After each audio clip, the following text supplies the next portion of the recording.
The words you choose in conversation don't just convey information. They silently shape your entire social reality. Most of us are completely unaware that our everyday speaking habits are actively pushing people away, creating distance where connection should be. The way we respond, the subtle tones we use, even our pauses reveal the true state of our inner world, whether we operate from self-mastery or from hidden need. The ancient philosopher King Marcus Aurelius observed that our inner character colors everything we express outwardly. True communication mastery isn't about speaking more eloquently. It's about speaking with profound intention, emotional balance, and deliberate control. In this exploration, we'll uncover 8 subtle linguistic patterns that quietly cause people to withdraw from you, and we'll replace them with timeless principles of emotional intelligence and inner discipline. Stay with me until the final section, where I'll share 3 simple daily practices to help you speak with greater impact, listen with genuine depth, and become remembered for your calming presence rather than just your vocabulary. First, the compulsion to steer conversations back to yourself. When you consistently redirect discussions toward your own experiences, you might believe you're building rapport. But there's a quiet assumption hidden within this habit, that your narrative matters most. You don't notice the shift when it happens. You feel enthusiastic, you want to relate. You imagine sharing makes you more accessible. Yet, gradually, the atmosphere around you transforms. People offer weaker smiles. Their gaze begins to wander. The bond you try to create quietly weakens because what humans truly desire in dialogue isn't data, it's validation. They need to feel acknowledged, not analyzed, understood, not overshadowed. When every statement begins with I, you cease truly perceiving them. Centuries ago, Marcus Aurelius cautioned us not to invest our limited time thinking about others without connecting those thoughts to shared benefit. Don't speak to perform. Speak to contribute to something larger. Mutual insight, tranquility, or dignity. Each instance you commandeer a discussion, you unintentionally communicate. My reality is more significant than yours. That isn't strength. It's uncertainty disguised as assurance. A trained mind doesn't hunger to be validated. It listens intently to discern what deserves expression. Try this in your next interaction. Before sharing your perspective, hesitate and pose one crucial question to yourself. Am I providing value here, or am I searching for approval? If it's the latter, halt and redirect the attention. Pose an inquiry that reveals the other person's universe instead of revisiting your own. Because true presence isn't demonstrated by how much you say, but by how completely you hear. The less you speak, the more your words carry weight. Observe how their posture softens, how their expression brightens when you offer authentic curiosity. That's the unspoken power of holding back. When you stop talking about yourself, people start truly sensing you. The philosophical approach to dialogue isn't muteness for its own sake. It's lucidity through self-command. Your verbal discipline reflects your internal order. Every time you fight the instinct to fill silence with your narrative, you regain vitality. You cultivate regard without requesting it. So speak with purpose, not reaction. Listen as if you're attempting to comprehend existence through another human being. Because you are, remember this simple reality. The quieter you become, the more others feel listened to, and those who feel heard will consistently return. Second, the habit of cutting others off. To interrupt is to silently proclaim, my contribution outweighs what you're currently expressing. This doesn't always stem from conceit. Sometimes it's eagerness, enthusiasm, or a restless mind anxious to demonstrate comprehension. But the outcome remains identical. It shatters mutual presence. A dialogue that could have been an exchange of perspectives becomes a contest for speaking time. When you disrupt someone, you don't just break their sentence. You fracture their sense of being respected. The ancient thinkers would label this a lapse in moderation, the virtue of restraint. Because if you cannot govern your impulse to talk, how can you possibly govern other aspects of your existence? Epictetus taught that no one is truly free unless they command themselves. Each occasion you hurry to reply, you surrender your liberty to impulse, to ego, to the dread of quiet. You might believe you're displaying involvement, but you're actually exposing a shortage of self-control. The insightful person understands both when to remain silent and when to speak. When you interrupt, You close the pathway to genuine understanding. But when you wait, even for a few heartbeats, you create space for insight to surface. And within that space, respect resides. The disciplined practice here is straightforward yet challenging. Pause. Breathe. Observe. When someone speaks, hold your answer at the threshold of your lips until they complete their thought. Sense the strength in that restraint. It is power masked as quiet. Let them finish their idea, not because you necessarily agree, but because you honor their human dignity. Each time you resist the urge to jump in, you sharpen your patience. You train your consciousness to hear before evaluating, to comprehend before answering. This discipline doesn't render you more quiet. It makes you more influential. In a world obsessed with noise, a serene listener becomes magnetic. People recall how they felt speaking with you, whether they felt hurried or at ease, ignored or appreciated. The masterful communicator makes everyone feel they have permission to conclude. That simple courtesy turns discussions into genuine connections. You cease being another loud voice and start becoming a tranquil mirror, someone through whom others perceive themselves more clearly, and that, paradoxically, grants you greater influence than any sharp interruption ever could.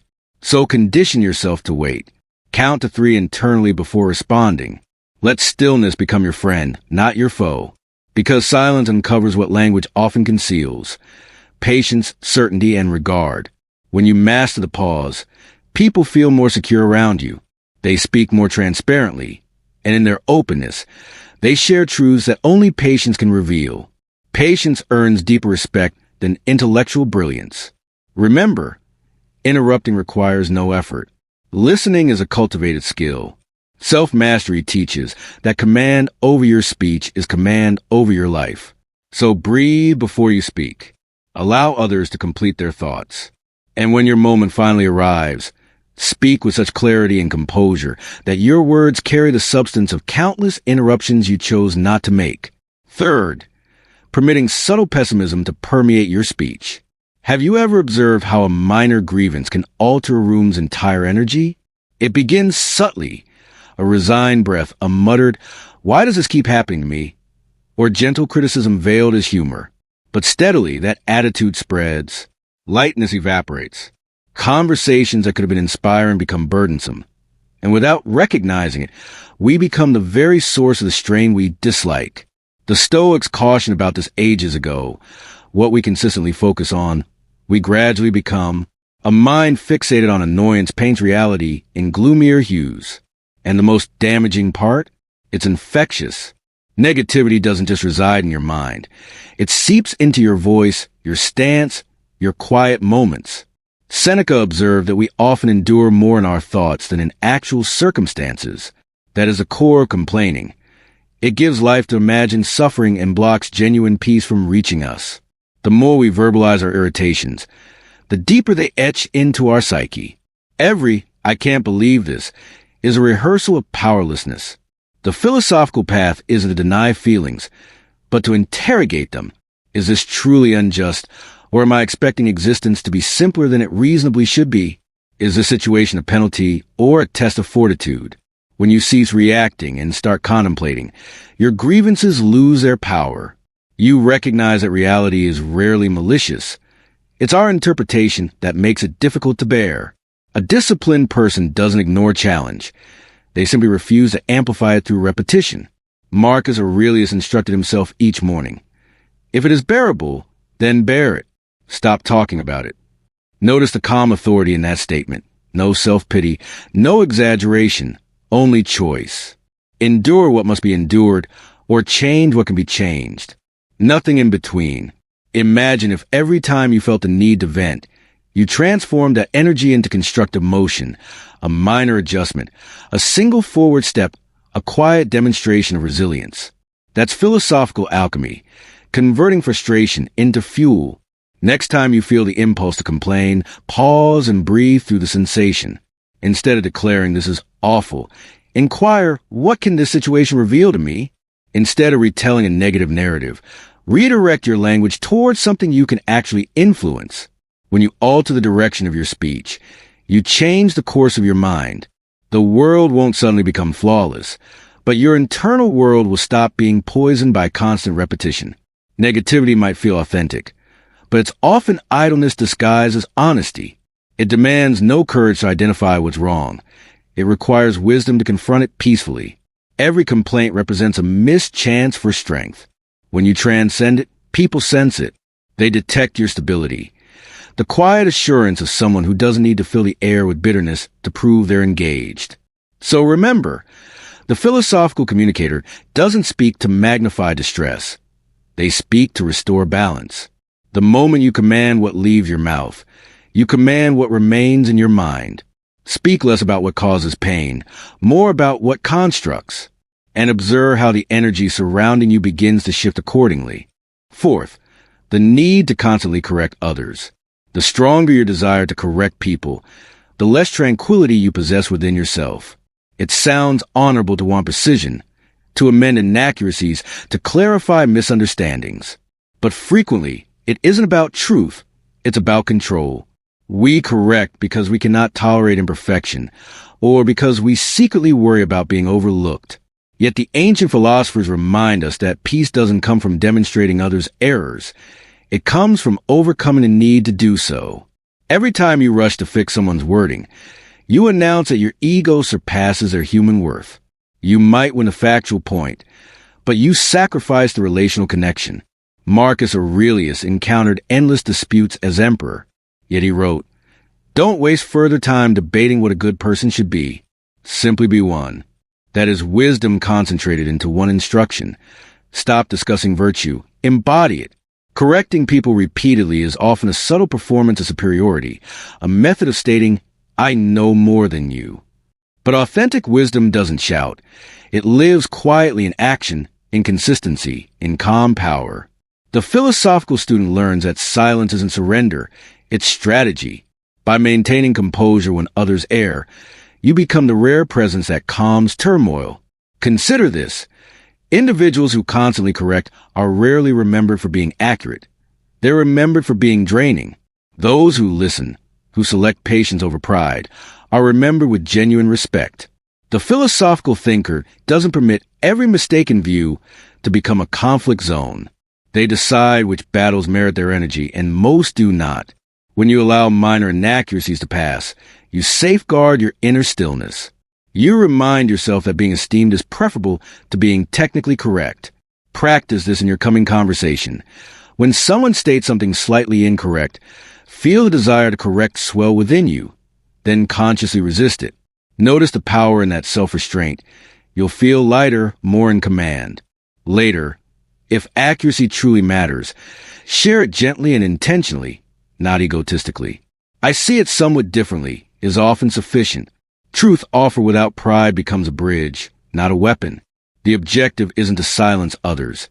It's to communicate without aggression. Seneca wrote that conquering our internal drives is more significant than conquering territories. This includes the drive to be right. In a world fixated on opinions, correction is inexpensive. Composure is invaluable. Every time you resist a temptation to dominate a discussion with your accuracy, you remind yourself that wisdom isn't loud. It's disciplined, balanced, and compassionate. So hold your tongue slightly longer. Choose calm over cleverness. Let your peace demonstrate your point. Because the most powerful truth isn't the one shouted.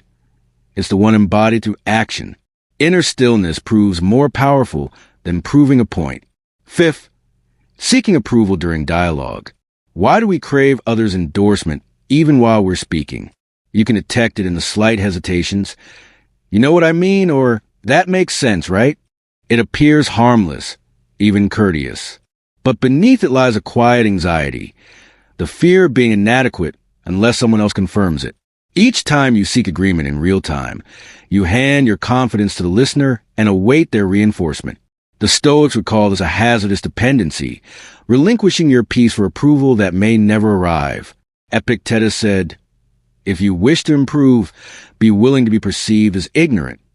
In other words, cease managing other perceptions of you and begin mastering your own self-perception. Validation is an elusive target. Pursue it and you'll spend your life chasing. But anchor it internally, and you'll move through conversations with quiet certainty. A philosophical practitioner knows that self-approval isn't arrogance. It's inner harmony. When your words reflect your principles, they don't require applause to remain valid. The sound of truth is calm, not loud. Consider individuals who command attention effortlessly, not by demanding it, but by embodying serenity. They speak as if their value was already confirmed before they open their mouths. You can sense it, no tension, no seeking, just grounded presence. That's the energy of someone who has stopped auditioning for acceptance. Every time you ask, "Do you think I did the right thing?" you invite judgment where confidence should stand. It isn't humility. It's self-doubt masked as courtesy. To practice internal validation, begin modestly. Before entering a conversation, remind yourself, "I speak from integrity, not insecurity." Breathe into that statement. Let it settle within you. When you share a viewpoint, resist the impulse to skin faces for approval. Remain centered in your message.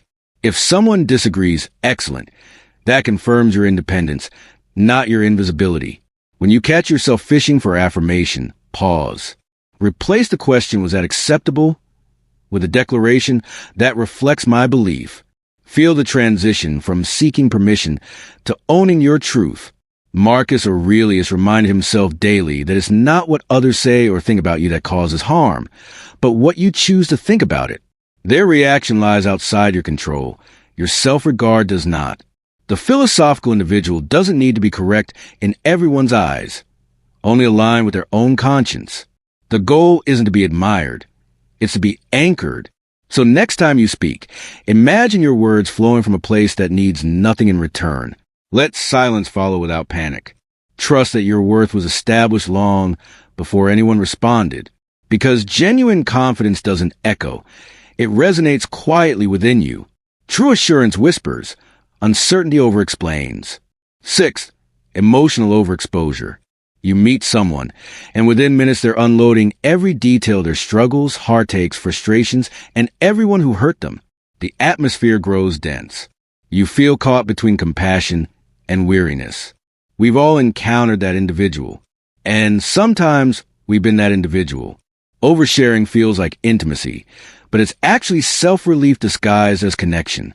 You're not building a relationship. You're transferring a psychological burden. The Stoics would view this not as vulnerability, but as a failure of self-command, allowing emotions to rule the tongue before the mind has processed them. Seneca wrote, "It is preferable to overcome our sorrow than to avoid it." When we unburden our feelings on anyone available, we're not mending. We're evading the responsibility to face them quietly. Philosophical practice teaches that emotions are signals, not commands.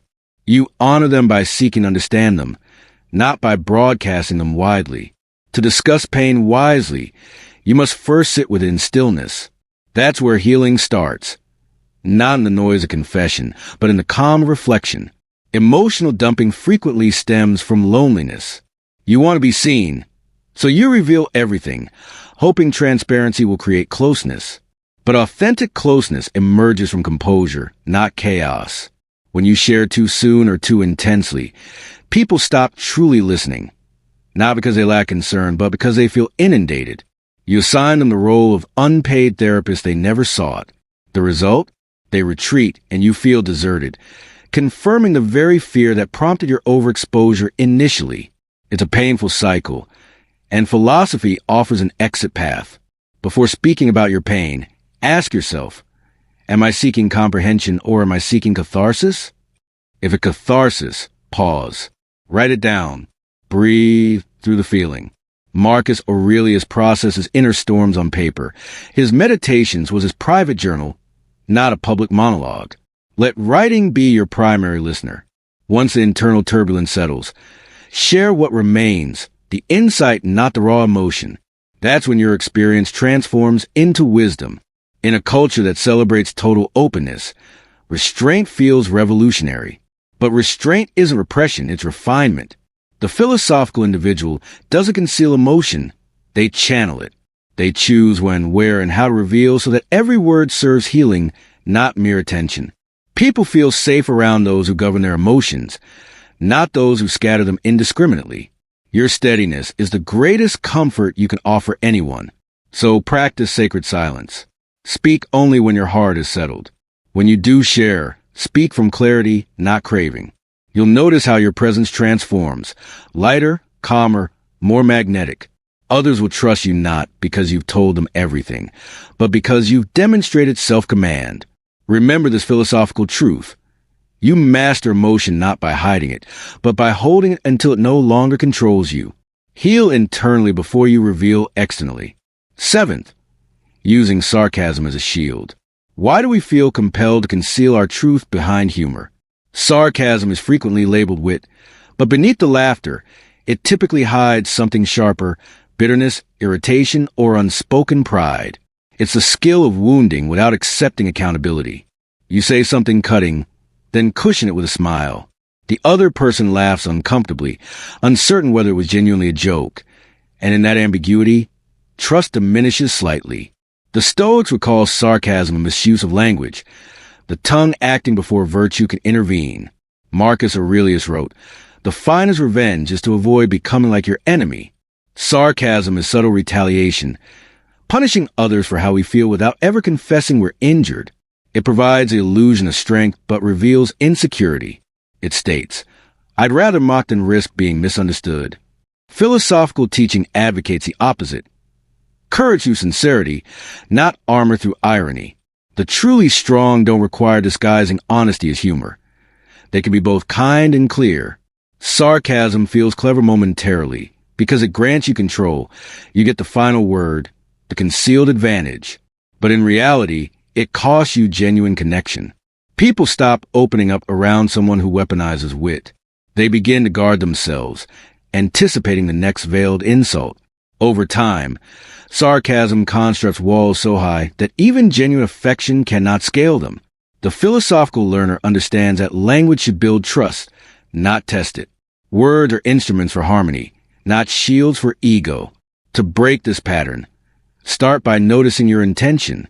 Before making a seemingly harmless joke, ask, is this creating shared laughter or creating discomfort? If it's discomfort, refrain. Choose sincerity instead. Honesty can still be lighthearted. Truth doesn't acquire venom to possess power. Replace sarcasm with gentle humor that elevates, rather than undermines. Speak truth without sharp edges, and you'll discover that people don't just listen. They lean in closer. Kindness, to a philosophical practitioner, isn't weakness. It's strength under conscious control. Seneca observed that wherever a human being exists, an opportunity for kindness exists. The philosophical communicator doesn't use humor to dominate. They use it to connect. They know that laughter without malice heals, while laughter with concealed pain infects. Every word you release either polishes your character or corrodes it. Sarcasm might gain momentary attention, but sincerity earns enduring respect. So next time you feel the impulse to make a biting remark, pause. Ask yourself, is this helping anyone grow? If not, let it pass. Speak with grace. Even when the world rewards cynicism, you'll find that honesty expressed gently carries far more impact than sarcasm delivered sharply. Because sincerity represents the highest form of intelligence and the truest form of courage. Be kind without being soft. Be honest without being cruel. 8th, offering guidance no one requested. The more you attempt to assist people who never sought your help, the more they resist you. It's a paradox. Your intentions are good, yet your word constructs barriers instead of bridges. We tell ourselves we're being helpful, supportive, even wise. But deeply, unsolicited advice is rarely about kindness. It's about our own discomfort. You witness someone struggling, and instead of accompanying them in their discomfort, you rush to resolve it, not for their benefit, but to quiet your own uneasiness. The Stoics would call this attachment to outcome, the inability to let others walk their unique path without interference. Epictetus instructed, don't explain your philosophy, embody it. The world doesn't need more instructors. It needs more living examples. When you constantly give advice, you presume you know better, that your experience directly applies to their life. But wisdom extended without invitation becomes arrogance. Every time you correct, guide, or direct someone who didn't ask, you strip them of autonomy. They cease feeling understood and start feeling managed. And no one feels inspired by someone who secretly believes they're a project requiring correction. Recall moments when you've opened up to someone only to be met with "you should" instead of "I understand." It doesn't soothe, it stings, because advice without empathy is judgment in disguise. Philosophical wisdom teaches discernment, to act only within your sphere of control. Other people's growth isn't within your control. You can plant seeds through example, but you cannot compel enlightenment. The philosophical individual doesn't rush to steer others. They remain steady in their own path, living their principles so clearly that others voluntarily choose to follow. So, practice conscious restraint. When someone shares, listen completely. Don't prepare your response. Prepare your presence. If you feel compelled to speak, ask, "Would you value my perspective?" That simple question honors their self-determination and signals respect. If they affirm, share concisely and humbly. If they decline, let silence be your gift. Sometimes, saying nothing is the highest form of guidance. Your calm becomes a mirror in which they discover their own solutions. Marcus Aurelius reminded himself each day, instruct them through improvement if possible. If not, remember that kindness is available through quiet understanding. You're not responsible for repairing everyone. You're responsible for mastering yourself. The philosophical method of helping isn't to tell people what to do. It's to become the type of person whose presence reminds them what's possible.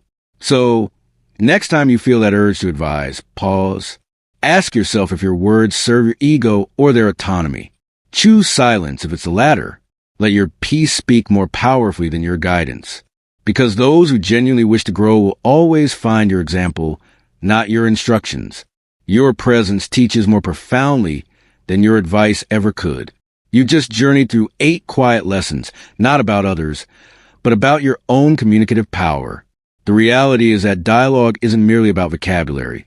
It's about conscious presence.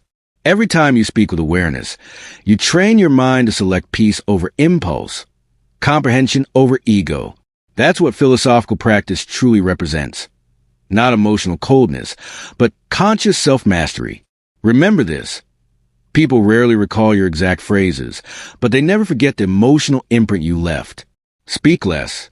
Listen more. Honor the quiet space between statements.